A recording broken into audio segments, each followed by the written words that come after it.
श्री राम श्री राम श्री राम।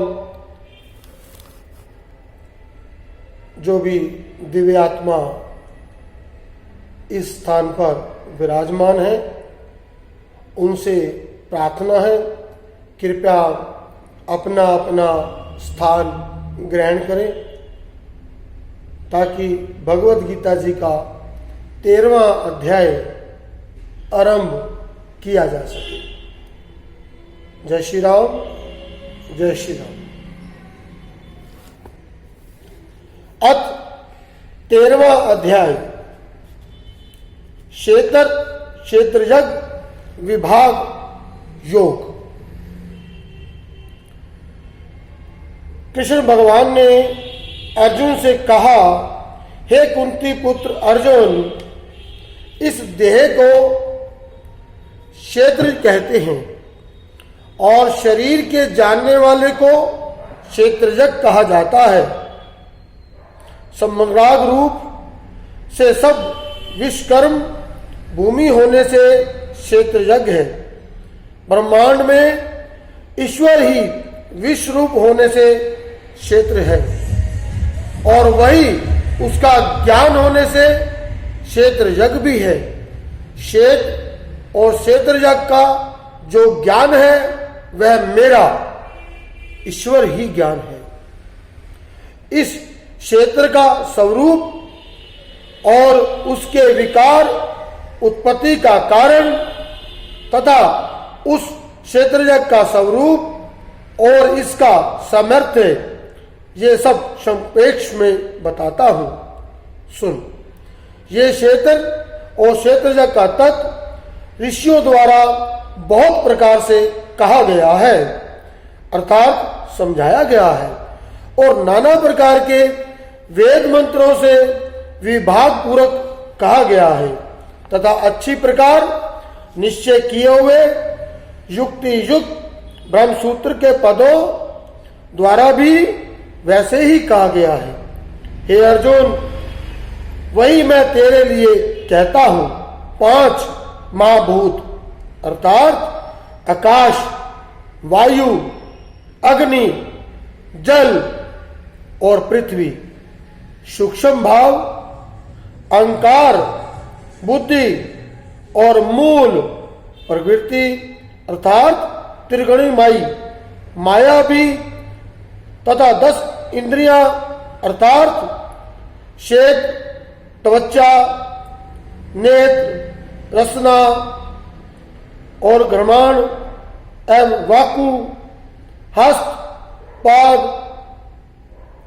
उपस्थ और गुदा, एक मन और 5 इंद्रियों के विषय अर्थात शब्द, स्पर्श, रूप, रस और गंध तथा इच्छा, द्वेष, सुख, दुख और स्थूल देह का पिंड, चेतना और धुर्ती से क्षेत्र के यज्ञ का साधन है। हे अर्जुन, श्रेष्ठता के अभिमान का अभाव, दव्याचरण का अभाव प्राणी मात्र को किसी भी प्रकार से न सताता और क्षमा भाव तथा मन वाणी की सरलता, श्रद्धा, भक्ति सहित गुरु की सेवा, बाहर भीतर की शुद्धि, अंत कारण की स्थिरता, समग्र शक्ति का निर्ग्रह, भोगों में आसक्ति का अभाव और अहंकार का भी अभाव एवं जन्म मृत्यु, जरा और रोग आदि के दुख दोषों का बारंबार विचार करना, पुत्र, स्त्री, घर और धनादि से आश्रित का अभाव और ममता का न होना तथा प्रिय अप्रिय की प्राप्ति में सदा ही चित्त का सम रहना अर्थात मन के अनुकूल तथा प्रतिकूल के प्राप्त होने पर हर्ष शोकादि विकारों का न होना, मुझ विश्व रूप ईश्वर में दृढ़ भक्ति, एकांत एवं शुद्ध देश का सेवन, मनुष्य समुदाय में अरुचि, नित्य आध्यात्मिक ज्ञान में स्थित तत्व ज्ञान के लक्ष्य रूप ईश्वर को सतत देखना, ये सब ज्ञान के साधन होने से ज्ञान तथा इसके विपरीत अज्ञान है। वह क्षेत्रजग अब तुझे बताता हूं, जिसे सुनकर जिसे जानकर पुरुष मोक्ष पा लेता है। वह क्षेत्रजग नित्य परम ब्रह्मा अपारछीन होने पर से न सत कार्य है और न असत कारण है। उसकी सामर्थ्यता यह है कि उसके हाथ पैर सब ओर है। नेत्र, सिर, कान और मुख को सब ओर है। वह सारे विश्व में व्यापक है, सब इंद्रियों से रहित है, परंतु सब इंद्रियों से परिचित है।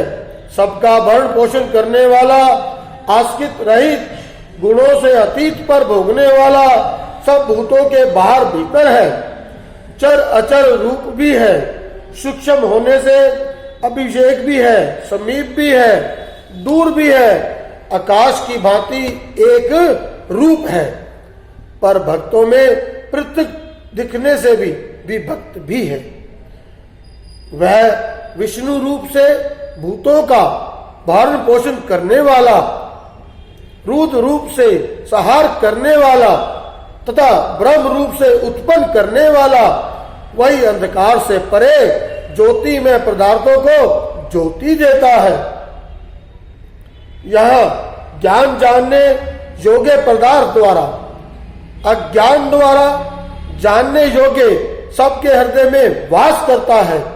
इस प्रकार क्षेत्र ज्ञान और शेख इसको संपेक्ष में कहा। इसे जानकर मेरा भक्त मेरे पद के योग्य होता है। मेरा भक्त मेरे पद के योग्य होता है। प्रकृति और पुरुष दोनों ही अदंती हैं। विकार और गुणों की उत्पत्ति प्रकृति से हुई है। कार्य तथा कारण को प्रकृति उत्पन्न करती है। पुरुष तो सुख व दुखों को भोगता है। प्रकृति में पुरुष रहता है, प्रकृति के गुणों का उपयोग करता है, तदनुसार उत्तम व अधम योनियों में जन्म लेता है।